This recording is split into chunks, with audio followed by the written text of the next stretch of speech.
നമ്മുടെ കർത്താവ് ഈശോ മിശിഹായുടെ കൃപയും പിതാവായ ദൈവത്തിന്റെ സ്നേഹവും പരിശുദ്ധാത്മാവിന്റെ സഹവാസവും നാം എല്ലാവരോടും കൂടി ഉണ്ടായിരിക്കും, ഇപ്പോഴും എപ്പോഴും എന്നേക്കും.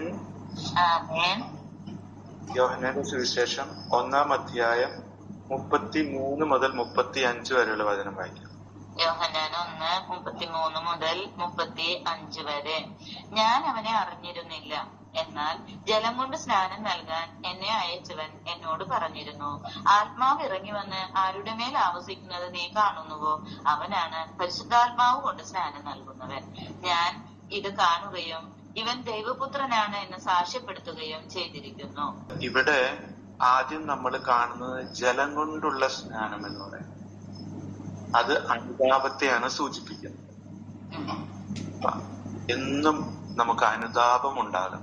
എന്ന് നമുക്ക് അനുതാപം നഷ്ടപ്പെടുന്നോ അപ്പോൾ നമ്മുടെ വളർച്ച നഷ്ടപ്പെട്ടു എന്നാണ് അതിന്റെ അർത്ഥം. റോമ 2:4. അതോ അവിടുത്തെ നിസ്സീമമായ കരുണയും സഹിഷ്ണുതയും ക്ഷമയും നീ നിസ്സാരമാക്കുകയാണോ ചെയ്യുന്നത്? നിന്നെ അനുതാപത്തിലേക്ക് നയിക്കുകയാണ് ദൈവത്തിന്റെ കരുണയുടെ ലക്ഷ്യമെന്ന് നീ അറിയുന്നില്ലേ? ഈ കരുണ എത്തുന്നത് പരിശുദ്ധാത്മാവ് കൊണ്ട് ഉള്ള സ്നാനമാണ്. അതായത് അത് ദൈവസ്നേഹത്തെയാണ് സൂചിപ്പിക്കുന്നത്. റോമ 5:5. റോമ 5:5.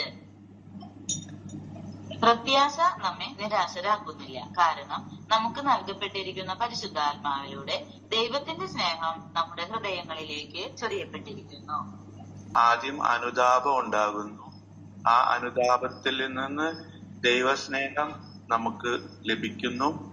അത് നമ്മെ നയിക്കുന്നത് സ്ഥിരമായ ദൈവ സാന്നിധ്യ അനുഭവമാണ്. അതായത് നമ്മളവിടെ വായിക്കുന്നുണ്ടല്ലോ, ഞാൻ അത് കാണുന്നു, ഇവൻ ദൈവപുത്രനാണെന്ന് സാക്ഷ്യപ്പെടുത്തുന്നു. ഇതൊക്കെ അനുതാപത്തിൽ നിന്നും ദൈവസ്നേഹത്തിൽ നിന്നും വരണം. അപ്പോഴാണ് എഫേഷ്യൻസ് 6:18 നമ്മളിലേക്ക് എപ്പോഴും അനുഭവിക്കുന്നത്. ആത്മാവിൽ പ്രാർത്ഥിക്കുന്നവരായിട്ട് നമ്മൾ രൂപാന്തരപ്പെടുന്നത്.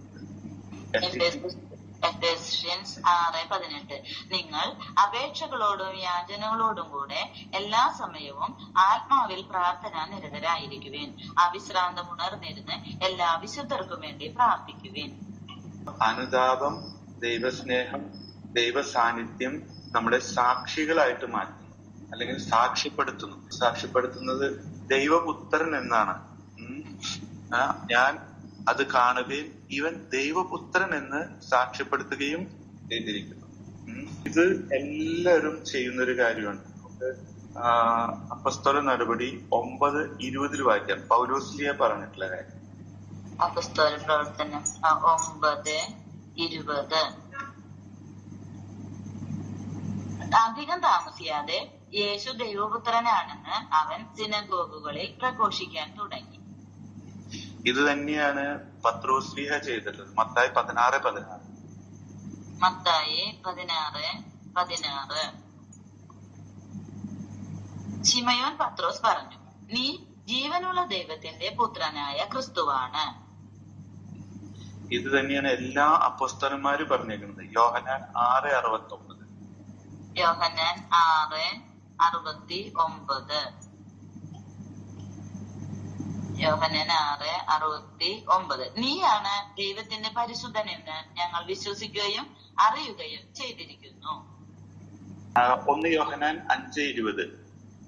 1 യോഹന്നാൻ 5:20. 1 യോഹന്നാൻ 5:20. ദൈവപുത്രൻ വന്നെന്നും സത്യസ്വരൂപനെ അറിയാനുള്ള കഴിവ് നമുക്ക് നൽകിയെന്നും നാം അറിയുന്നു. നാം ആകട്ടെ സത്യസ്വരൂപനിലും അവിടുത്തെ പുത്രനായ യേശു ക്രിസ്തുവിലുമാണ്. ഇവനാണ് സത്യദൈവവും നിത്യജീവനും. ഈ സാക്ഷ്യപ്പെടുത്തുന്നതിന്റെ ഫലമാണ് ഏത്? നിത്യജീവൻ എന്ന് പറയുന്നത്. അത് അനുതാപം, ദൈവസ്നേഹം, ദൈവസാന്നിധ്യം, സാക്ഷ്യപ്പെടുത്തല്, അത് കഴിഞ്ഞ് ജീവനിലേക്ക് നയിക്കുന്നു.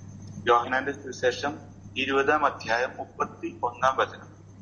യോഹന്നാൻ 20:31. എന്നാൽ ഇവ തന്നെയും എഴുതപ്പെട്ടിരിക്കുന്നത് യേശു ദൈവപുത്രനായ ക്രിസ്തുവാണെന്ന് നിങ്ങൾ വിശ്വസിക്കുന്നതിനും അങ്ങനെ വിശ്വസിക്കുക നിമിത്തം നിങ്ങൾക്ക് അവന്റെ നാമത്തിൽ ജീവൻ ഉണ്ടാകുന്നതിനും വേണ്ടിയാണ്. ജീവൻ ഉണ്ടാകുന്നത് സമൃദ്ധമായി ഉണ്ടാകാൻ വേണ്ടിയിട്ടാണ്. യോഹന്നാൻ 10:10. യോഹന്നാൻ 10:10. മോഷ്ടിക്കാനും കൊല്ലാനും നശിപ്പിക്കാനുമാണ് കള്ളൻ വരുന്നത്. ഞാൻ വന്നിരിക്കുന്നത് അവർക്ക് ജീവൻ ഉണ്ടാകാനും അത് സമൃദ്ധമായി ഉണ്ടാകാനുമാണ്. സങ്കീർത്തനം 143:11. സങ്കീർത്തനം 143:11. കർത്താവേ, അങ്ങയുടെ നാമത്തെ പ്രതി എന്റെ ജീവൻ പരിപാലിക്കണമേ. അങ്ങയുടെ നീതിയാൽ എന്നെ ദുരിതത്തിൽ നിന്ന് മോചിപ്പിക്കണമേ. യോഹന്നാൻ 3:16. യോഹന്നാൻ 3:16. എന്തെന്നാൽ അവനിൽ വിശ്വസിക്കുന്ന ഏവനും നശിച്ചു പോകാതെ നിത്യജീവൻ പ്രാപിക്കുന്നതിനു വേണ്ടി തന്റെ ഏകജാതനെ നൽകാൻ തക്കവിധം ലോകം ദൈവത്തെ അത്രമാത്രം സ്നേഹിച്ചു. 1 യോഹന്നാൻ 5:12. 1 യോഹന്നാൻ 5:12. പുത്രനെ സ്വന്തമാക്കിയവൻ ജീവനെ സ്വന്തമാക്കിയിരിക്കുന്നു.